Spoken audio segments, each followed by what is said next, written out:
Right, hi everyone, and welcome to another episode of Pod Leaders. Thank you for joining us. We have the wonderful Mark Lenehan back. As mentioned at the end of our last podcast, he has joined us to explain some of the details around the airline industry, which I find completely baffling.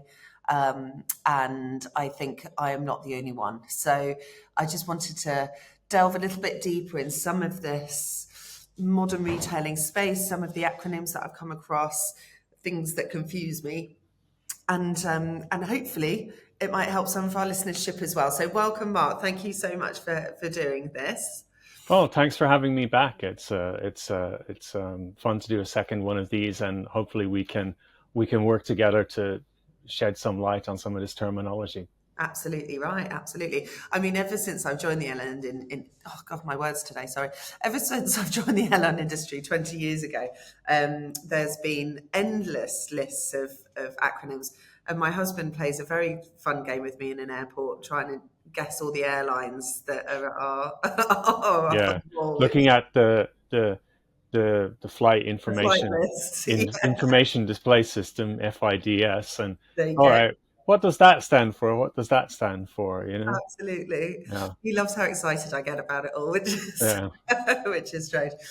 So I think to start with, I want to just touch on airline retailing as a whole area, sure. um, and just really summarize, whether it be NDC or OSD, which we will jump into in a little minute, what the major changes are that are happening within modern retailing, and what that modern retailing term really means. Yeah, I don't think this will be a 20-second answer. It's a Yes. complex topic. Um, but I think what's the reason we call it modern retailing, first of all, is that there's a lot of retailing going on in the travel industry already. There's retail outlets in airports. There's on-property retailing in hotels, right? There are retail travel agencies who sell to consumers, right? So retail can mean a lot of different things. The modern retailing terminology really comes as a way to distinguish that.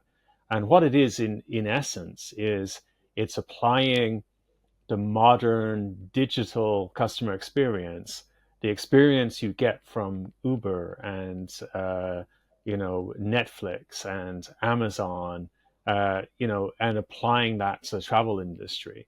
So in a sense, the modern airline retailing program is all about how do airlines go through that digital transformation to deliver a digital experience that accurately represents their products, provides the right price and the right product to the right customer at the right time, is super nice and easy and convenient to book and find what they want and be able to book it. And then when they show up at the airports, get the products that they expect. So modern digital retailing is a bit about changing airline technology to newer technology, migrating that technology to the cloud, providing consistent web and mobile and kiosk experiences.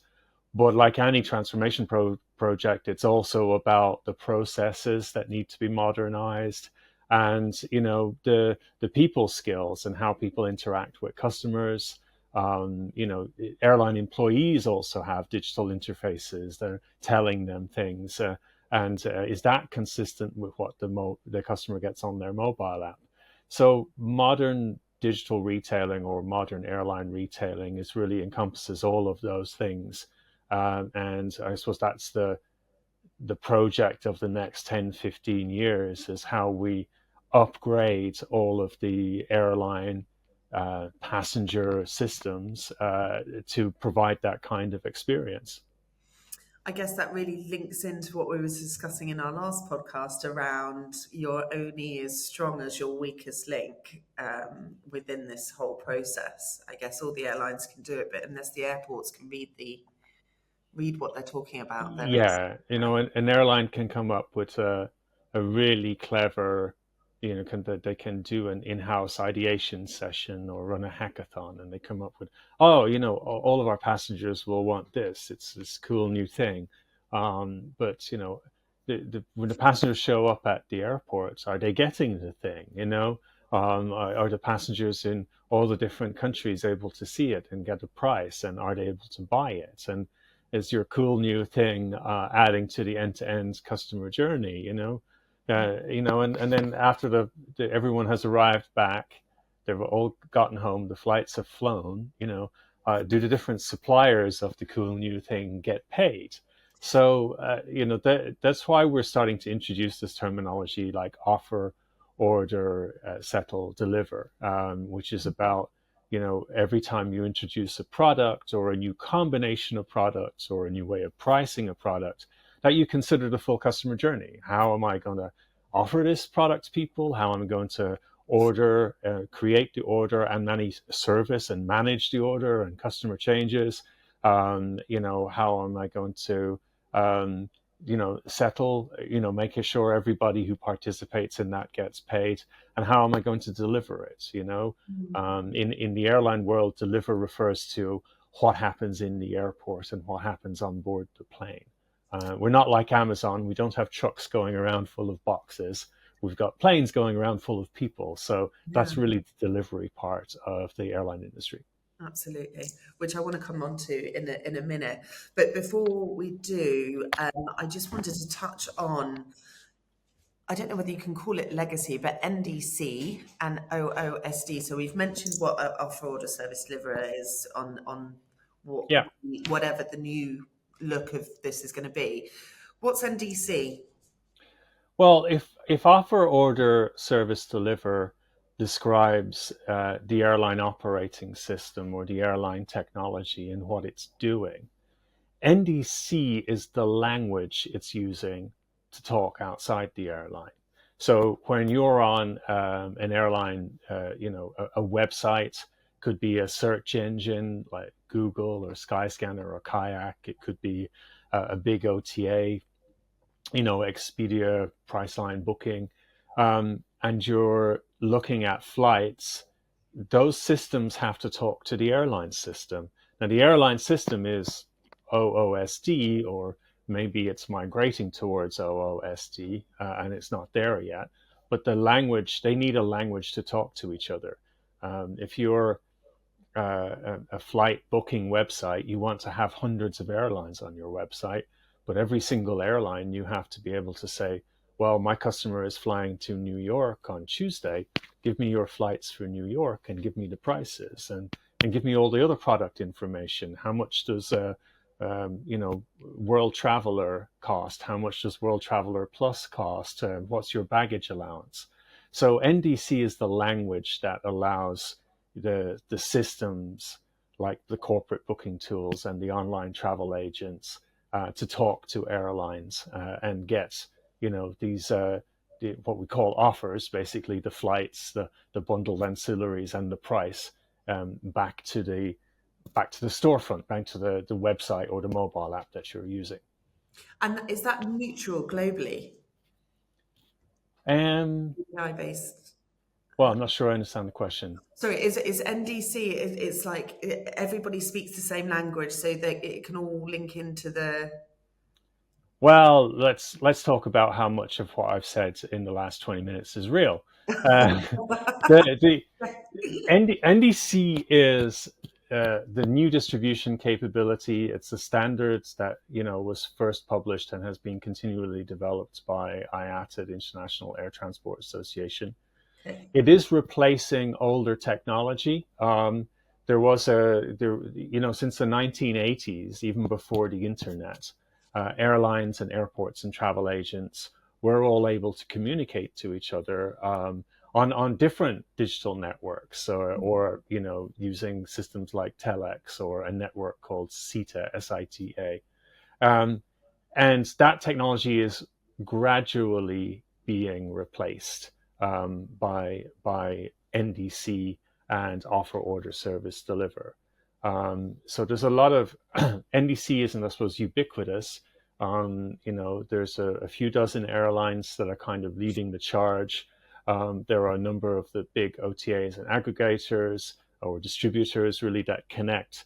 rather than an agency or an online travel agent connecting to 100 airlines or 400 airlines, they sit in the middle and they connect you in one go to dozens of airlines. So a lot of those companies, including the GDSs, are all developing this NDC functionality. And in the back end, the airline systems, the systems the airlines have today that are called reservations or inventory systems or host systems, or sometimes called PSS, passenger service systems. All of that technology is also being developed and kind of migrated into the future OOSD vision. So I would not say NDC is ubiquitous, but anywhere an airline is selling indirectly, so they're going through another website or they're going through a distributor or an aggregator, that has the potential to become an NDC connection in the future. Excellent. Okay. Thank you. I have come across a number of different business areas within this wonderful world, that being a big part of it, PSS, NDC, OOSD. Along the same lines, I've also been speaking to people that are involved in ancillaries, partnerships, and distribution. And it's still baffling to me where these people sit within the whole process of being an airline. So can we run through that quickly? What is, should we start with ancillaries? Yeah, so typically, airlines, they'll either sell their own ancillaries or they'll sell third-party products, right? Well, let's put the third-party products aside for 1 minute. So the airlines will have ancillaries like, paying for your choice of seats, or paying for a slightly better seat closer to the front of the plane, or paying for extra leg room or a completely different cabin like premium economy or business class. And then airlines will also have baggage products. You might have bought the basic fare that doesn't include a checked bag and has a very limited allowance for what you're allowed to bring on board the plane. That might be fine. Some people travel light. But you might want to say buy in a larger cabin bag to bring on board with you, or to buy a suitcase that you can check in. So all of those things are ancillaries, and then you get into a mix of airline and third-party ancillaries like priority boarding or fast-track security or airport transfers, like the Heathrow Express, or car parking, or even hotels at the destination, destination activity, car rental, travel insurance. So all of these, what all of these do is they kind of, you start out by booking the flight, but then you get more and more, I suppose, of your travel needs met in one place. So the airlines are trying to be that retailer of all of the sort of consumer travel needs, and of course earn money, from commissions and other models from doing that. Insurance, big one. Yeah, I mean, travel insurance is it's really attractive to an airline as an ancillary because the conversion rate or the attach rate, what percentage of people who buy a flight will also buy insurance is quite high, especially in some markets. And the commission is really, really good, right? So this is something that the airlines can earn a fair bit of money.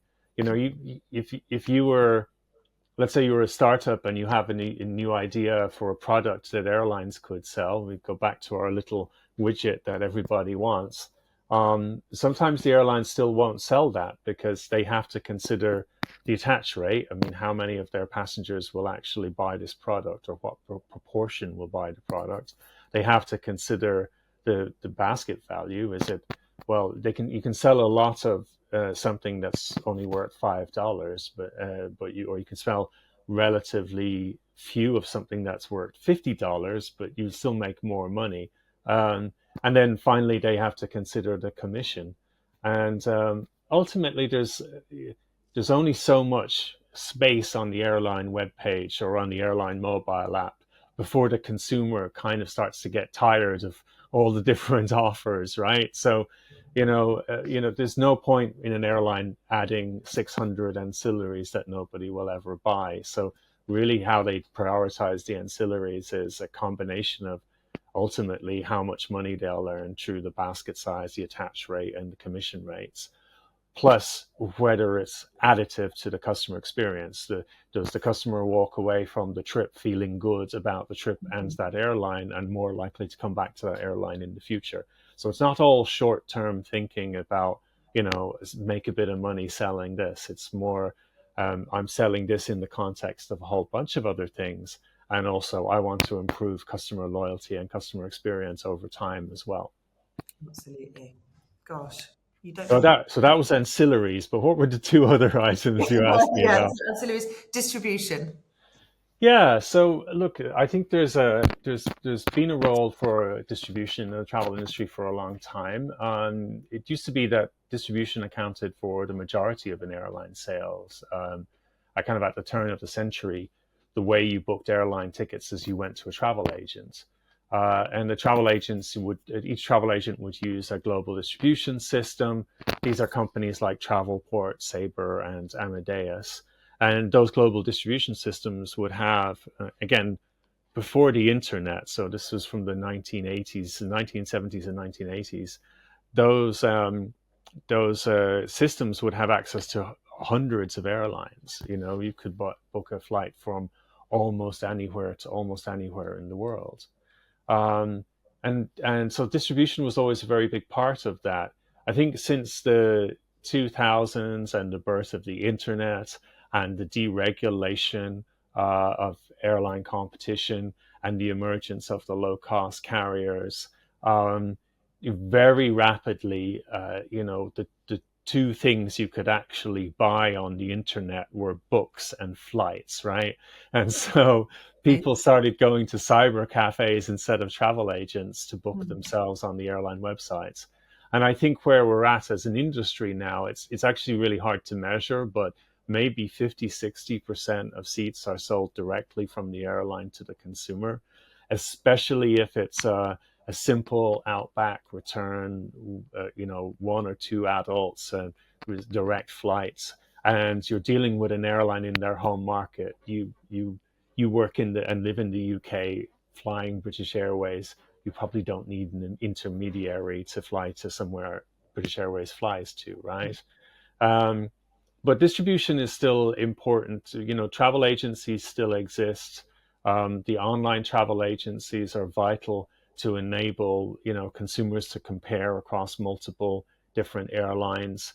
The corporate travel agents are vital to allow corporations to manage their programs. So employees can't just use their company credit card to book flights willy-nilly. It all has to be managed.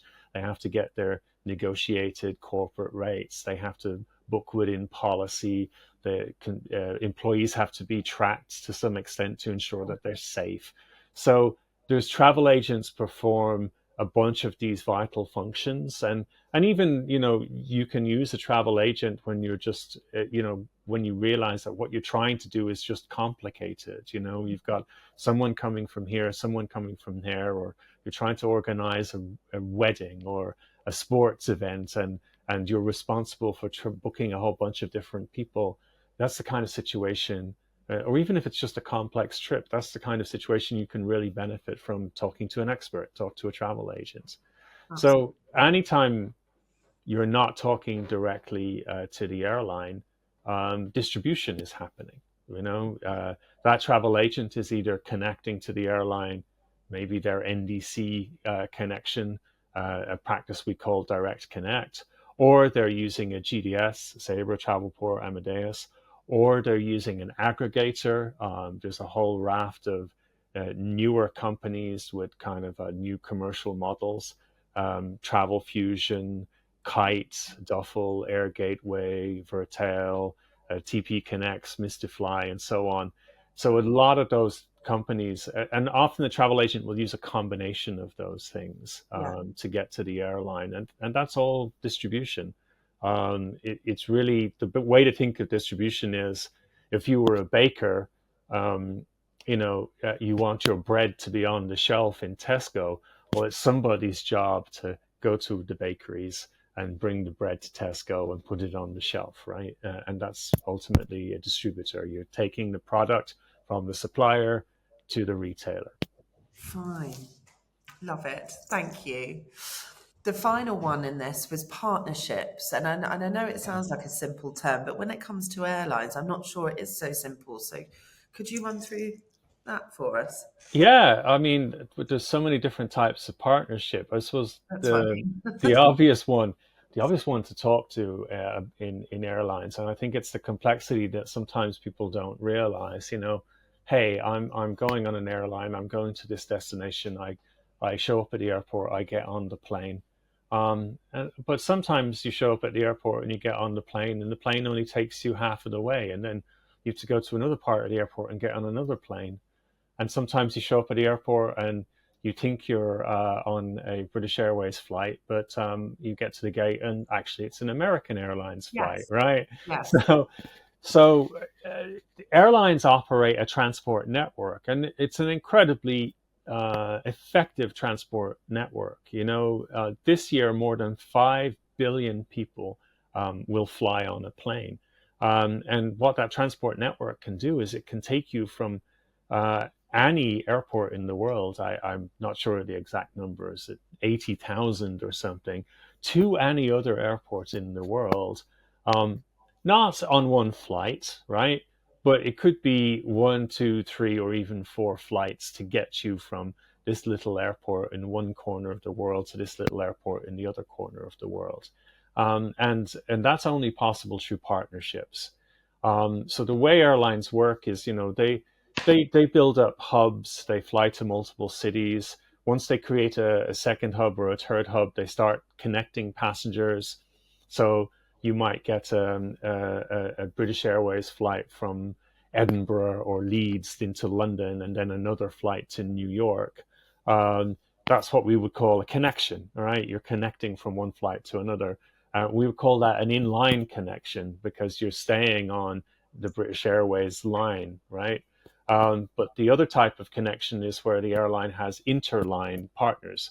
Interline meaning I'm going from one line to another line. You might say, why am I talking about lines? Well, when the airline set all of this stuff up, they hired a bunch of railway people, so they've got a lot of railway language, and Oh, there's no other explanation for that. I didn't know that. Okay. Yeah, yeah. But they call airports stations, so it gets very weird. Um, so you've got those inline and interline connections, and that's probably the most common type of partner in the airline industry. You've got a partnership between British Airways and American. You've got a partnership between United and Lufthansa and Delta and Air France KLM. Yeah. And those partnerships exist in the context of alliances, which are kind of large groups of airlines that all partner up with each other. Now, they still partner up with people who aren't in the alliance as well, right? But Like, the whole idea, yeah, the whole idea is that if yeah. you're like me, I live near Dublin, an airport on a relatively small European island. But thanks to these interline partners, I can fly from Dublin to anywhere in the world, right? And that's really the when we say the airlines are a transport network, it literally means network. You're connecting, the lines and nodes to get you from point A to point B with as many stops as it requires. Love that. You're very good at succinctly doing this, Mark. I'm very happy about this. Thank you. Yeah, we're not really getting any of those like 20, 30-second shorts, That's are we? fine. Absolutely fine. I think this is brilliant because honestly, it's helping me, and if it's helping me knit it all together, which has been a challenge because it can be quite difficult to understand, and especially when you're talking to individuals within an airline, that's their world, right? And it's Yeah, and it's interesting to understand how it all circumnavigates each it other. all, it all, how it all connects, Yeah, pun intended. which was Well, another one. Sorry, yeah, you I go. wanted before I leave Interline alone, Hmm. I should also talk about code share. Yes, please. So Because this is the thing where you show up. An interline flight sort of makes sense, and I think it's a good thing, right? yeah, No matter what airline you start out with, it gets you to more of the world. It delivers the planet. But code share, I think, is more. It's a personal bugbear of mine and a bunch of other people in the industry. For various technical reasons, airlines could sell another airline's flights as if it's their own flight. So you show up for a British Airways 3104, and it's actually American Airlines 104, right? So it's a different airline. And so what's happening there is, well, for a lot of technical reasons and sometimes legal reasons, airlines kind of have to uh, almost create a shadow copy of the other airline's flight in their system so that they can sell it. I Um, they see. are all required when an airline is selling you another airline's flights, they do have to tell you who the operator is. But codeshare to me has always been, the kind of thing where um, it's so easy to confuse a consumer. Like I know there was, I remember speaking to a couple of airlines about this. There was one particular airport where both airlines were operating a flight at around the same time, both to the same direct destination, and each airline had a code share on the other airline's flight, and the two flights were in different terminals.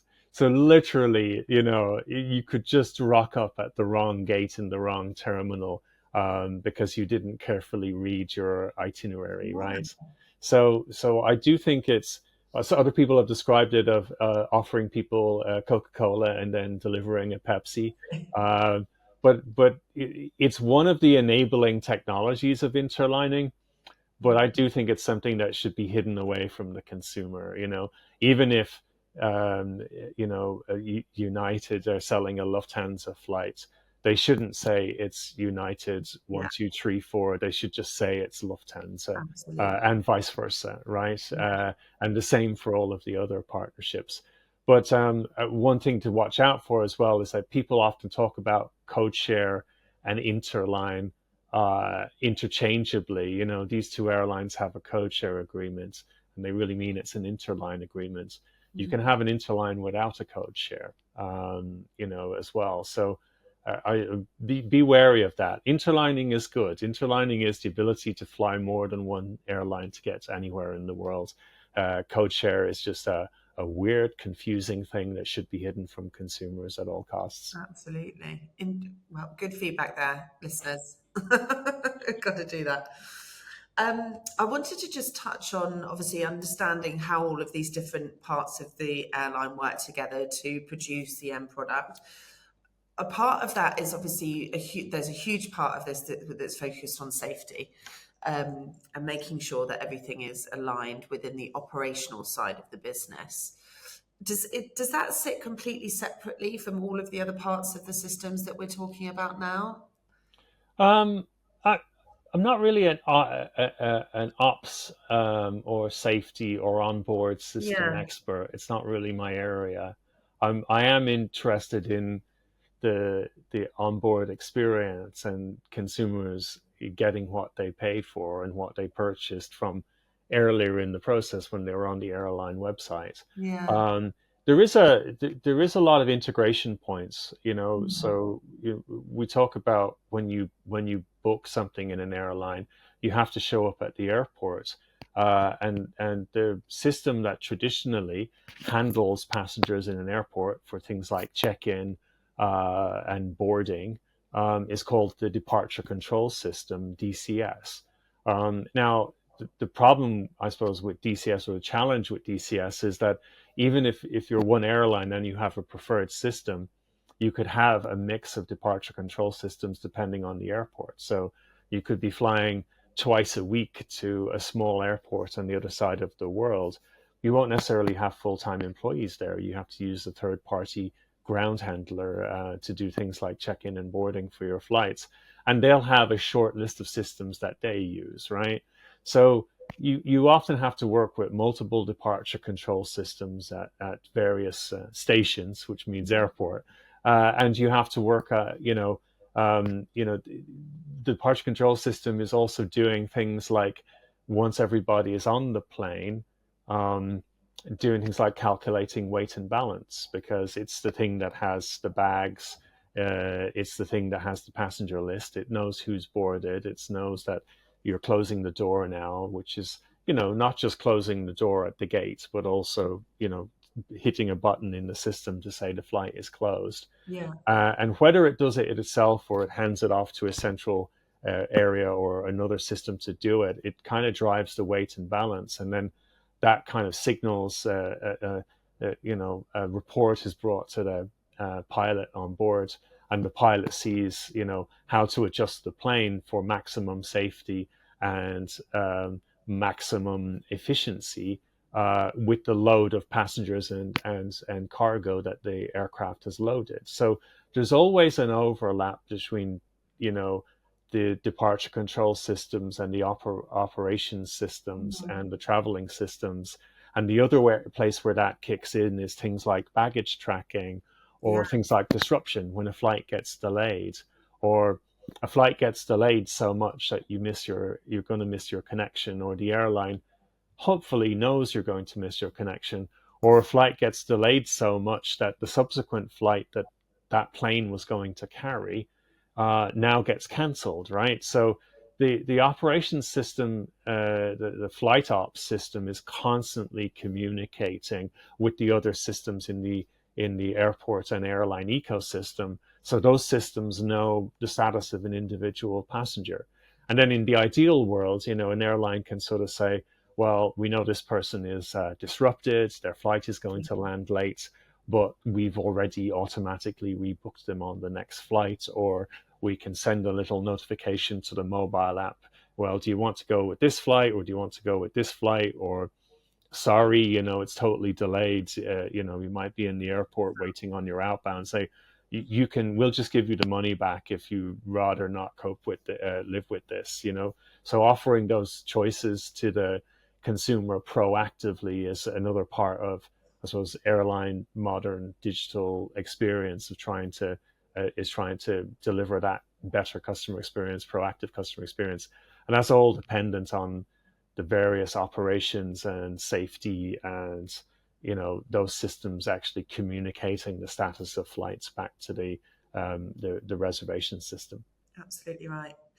The Altair days of Altair, I should say, CM and FM, all sitting customer management and flight management side. We say Altea days as if Altea's in the past, but it's still the airline, it's still the reservation system for something like 28% of the industry, right? It is. Yeah. Which brings me on to the vendor management questions there, Mark. But I know we've had a quick chat saying that I don't think we can be discussing all of them at the same time. But I was interested to know. Well, once you start talking about one of them, the others will feel left out, and and I don't like to play favorites. Fine. Okay. Fine. Well, what we can say is that there's some really interesting new things that are coming out, and hopefully. Mark is assisting break down some of the barriers, so there'll be new entrants to bring in some new tech into the industry. That's the plan, in any of these areas, to be able to provide some new changes to the industry. Yeah, I think one of the objectives with offer and order or OSD, or if you like, a rewrite of the airline systems, is that we're going to ultimately open up these systems so that other sectors, technology that's might be cross vertical, technology for accounting or e-commerce or any of these things could come and work for the airline industry as well. I'm a little bit skeptical on some of that. What I think I'd like to see is these systems opening up a little bit more so that innovators and startups could, not attempt to do the whole thing, but by focusing on doing something really interesting, really unique, that improves customer experience in specific areas, can kind of plug in to the airline ecosystem and then improve the passenger experience in some way. And so there's a lot of really interesting startups doing exactly that. They're doing something interesting at the airport, or they're doing something interesting with upgrades or with ancillaries, just to help airlines do a little bit, provide a little bit better customer service, and also provide more purchasable product for their customers. Absolutely. And no good comes from no competition, right? So there's a big enough market here for lots of different things to be tried and tested, Yeah, and it's all but about improving customer experience. 5 billion passengers will travel. That's probably, it's all, the industry is already worth more than $1 trillion a Yeah, year, amazing. and probably I don't know, 1.2 trillion dollars this year. Um, and the IT spend of the airline industry is the other thing. Market sizing is an inexact science, but between the integrations and the different systems and the digital transformation, which is a little bit more a further technology investment that airlines are doing, plus keeping all the systems licensed and running that they have today, the airlines are spending anything from $2 to $3 per passenger, right?